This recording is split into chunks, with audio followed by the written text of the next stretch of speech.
Raha mahakasika ny resaka fandalovan'ireo tompon'andraikitra isan'ambaratoka moa zany amin'ny fitarihana fitakinany ireo nosy manodidina ny Madagasikara zany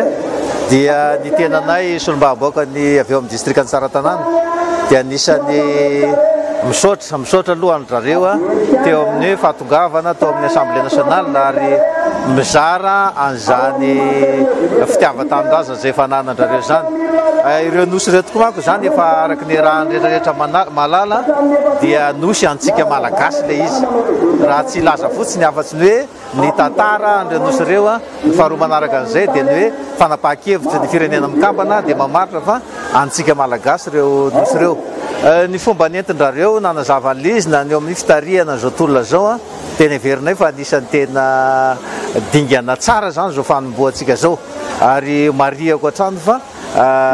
izao tolona ataontsika zao zany dia ho tolona amin'ny resaka ady amin'ny resaka mafakatsika n'ilay fahaleovan-tena izay tamin'ny voalohany izy dia menantsika saritsariny ary amin'izao fotoana zao dia mbola mitohy foana zany ny fitakina ny fahaleovan-tena ny Madagasikara zany ka ireo nosy ireo zany zay dia miray hevitra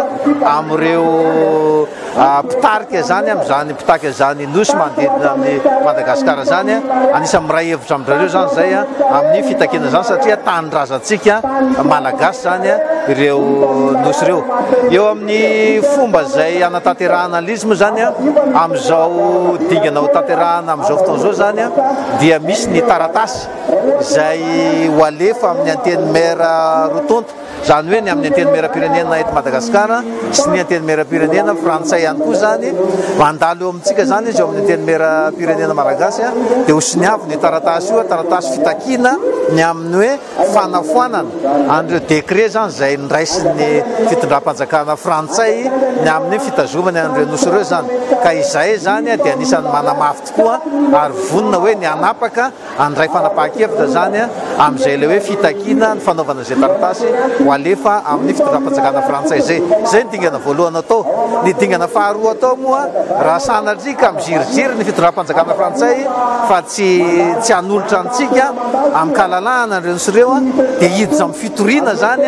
ny fitondram-panjakana malagasy ka amin'izay fotoana izay moa zany manana andraikitra zay ao amin'ny anteny mera-pirenena zany ny amin'ny fanapahan-kevitra ny amin'ny fitoriana ho alefa amin'ny fitsarana iraisam-pirenena zay ka ny heverinay zany fa hoe tokony hiara entana zany vahoaka malagasy ny amin'ny fitakina an'ireo nosy ireo ary io zany tsy natao ho raha-panjakana fotsiny fa tokony vahoaka malagasy rehetra mihitsy no hiara entana hitaky an'izany. Ohatranay moa zao dia efa nirava iny ny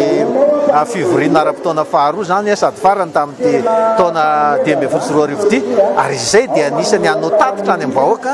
ary dia anisany hitondra zany tatitra zany any amin'ny vahoaka mikasika ny fitakina an'ity nositsika nosy manodidina any Madagasikara reo zany satria antsika malagasy izy. Eo amin'ny hoe zay mety tombontsoantsika malagasy moa dia zava-dehibe tokoa ny fahazahoana an'izy satria raha ohatra tsika ka manana an'ireo faridranomasina midadasika ireo raha ohatra koa tsika mahazo an'ireo tany ireo izay misy arenakibon'ny tany maro sy ny resaka solika petrôla sy ny sisa dia ny heverina fa ampitombo ny resaka toe-karentsika zany izany zavatra zany ka zay zany hoe anisany amafisinay hoe ankasitrahanay raporosihanay mihitsy ireo mpitarika an'izany resaka fitakina ny nosy manodidina ny Madagasikara zany. Raha mahakasika moa eo amin'ny hoe ahoana ny statut amaritana an'ireo nosy ireo dia voalohany aloha zany tsy maintsy azo aloha zany aloha izy izay vao hanao an'izay statut izay tsika fa io fotsiny efa nanontanianay ny tompon'andraikitra ministra tompon'andraikitra tany tamin'ny ministre d'État misahana ny resaka tamin'ny fotoana nandaninay ny lalàna mahakasika fanajariana ny tany dia efa nanontany ny tenako zao tamin'ny ministre d'État hoe ity lalàna ity ve andriamatoa ministra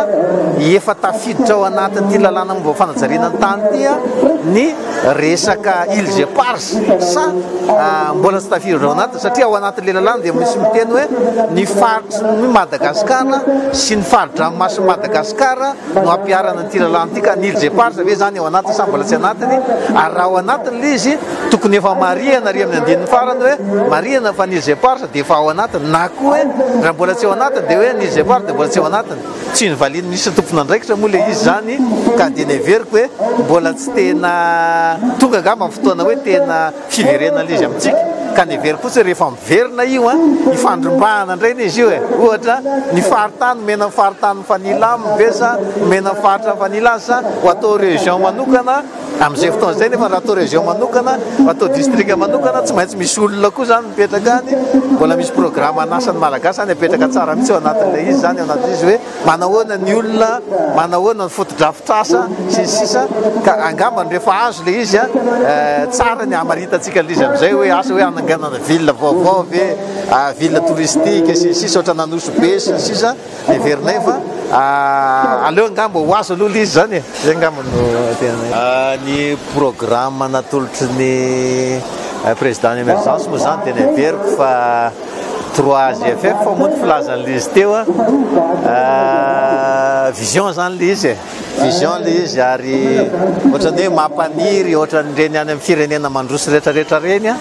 dia tsy maintsy mamaritra kosa atsika karazana hoe vision tahaka reny zany ary le vision ny faharitan'rareo ny veriko fa zavatra logika tsy maintsy andalovana aloha zay vao tena hoe tonga any amin'izany fampandrosoana zany tsika zao nefa tsy maintsy mifandresy lahatra tsara ny samy malagasy ny samy manampahaizana indrindrandrindra ho resy lahatra ao anatin'ilay zavatra reny ka iza zany eto dia ohatrany hoe mahita hoe tsara le izy mety le izy fa dia mitodika koa amina tompona andraikitra indrindra ny manampahaizana indrindrandrindra satria raha ny vahoaka malagasy tsotra fotsiny amin'izao ny resahana azy dia ohatrany hoe sarotsarotra fandraisana azy ohatrany hoe manonofy fa iza kosa mahita ny hoe ho atsika manampahaizana ho atsika tompona andraikitra fanjakana rehetrarehetra dia tokony hiezaka zany anazava ny fomba hametrahana ny vision io eto Madagasikara fa izay ny tokony hatsara n'ilay fiainantsika vahoaka malagasy zany hoe mba mandalo any amin'ny zavatra raitra sy tonga lafatra zany tsika tsy laza amony amin'eo manara-penitra fa manara-penitra angamba noho izy mety mbola zavatra tsotsotra ary no io resaka hoe projet napetraka amin'io resaka émergence io ka raha totosa io misy dingana ihany koa rahana fa tsy vita vetivety io dia anisan'ny zava-dehibe angamba no anamisy mifameno tsara moa izy amin'le resaka fitakiana les éparses satria raha tsisy koa ary ny toe-karena zotran-drahanao ny économie sy ny sisa ahoana moa ny anaovana resaka zone économie sy ny rehetrarehetra reny raha tsy misy le hoe arena otran-drano anatin'izika mifameno tsara izy amin'le les éparses hoe rehefa azotsika renosy reo apetrakytsika ty resaka programme kasika ny émergence ny tena veriko fa dia hoe andeha atao ndray ary Madagasikara vaovao raha zay ny rehetrarehetra zay angamba